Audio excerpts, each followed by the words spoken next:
Hey y'all, good morning. I am Dr. Kelsey and welcome to the Dr. Kelsey Show. So, today we're talking about supplements for fat loss specifically. Now, I don't recommend a ton of supplements to my clients. A lot of people, when they're inquiring about coaching services or working with me, they want to know, oh, do I have to buy some supplement package or supplement bundle or something like that?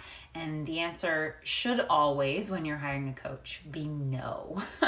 The answer to that question should always be no. You don't have to buy anything, okay?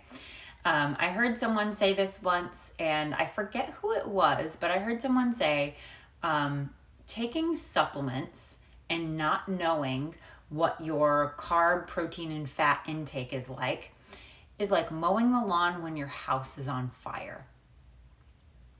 And that always stuck with me because the biggest thing that's going to make a difference in your fitness and your body composition, right, your body fat levels, is how much you're eating. That's the number one thing that's going to make a difference in your fitness and in your physique, right? So all these supplements, all these fat burners, all these things get thrown at us in our, social media and in advertising every day.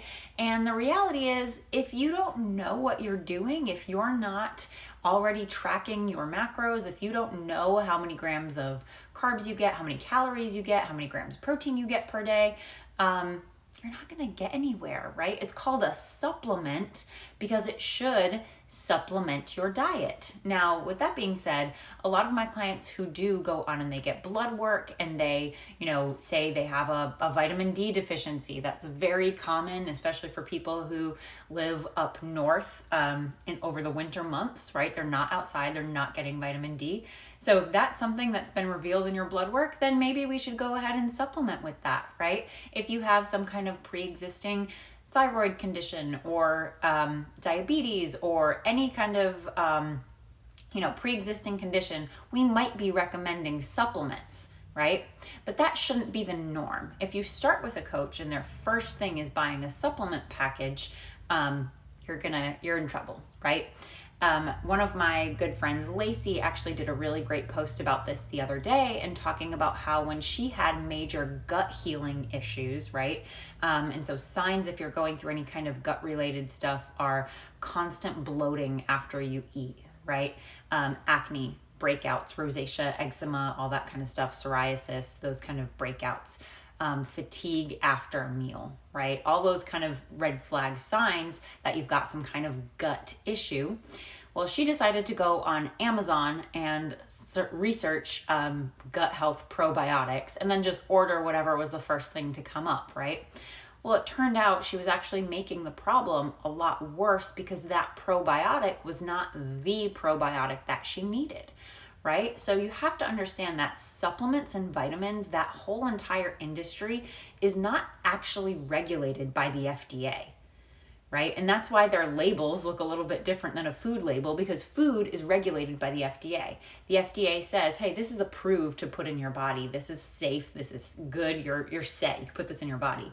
The FDA doesn't have that jurisdiction, that power over supplements. So you do have to be really careful, right? And even something just so simple as, this is in a Nutrition 101 course, and any one of my clients probably know this, but vitamins A, D, E, and K, A, D, E, and K, are all fat-soluble vitamins. So what does that actually mean?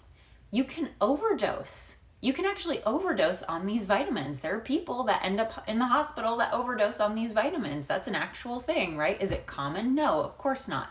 But you can overdose on vitamins. You can overdose on supplements. You do have to be very careful when we are not only taking our multivitamin like we probably all should be doing, right? Because I do, as much as I think, if we want to make changes in our body composition, right, we do have to pay more attention to carbs, protein, and fats. That's going to make the biggest difference, right? If our house is on fire, we're not going to mow the lawn, right? That makes sense to everyone, right?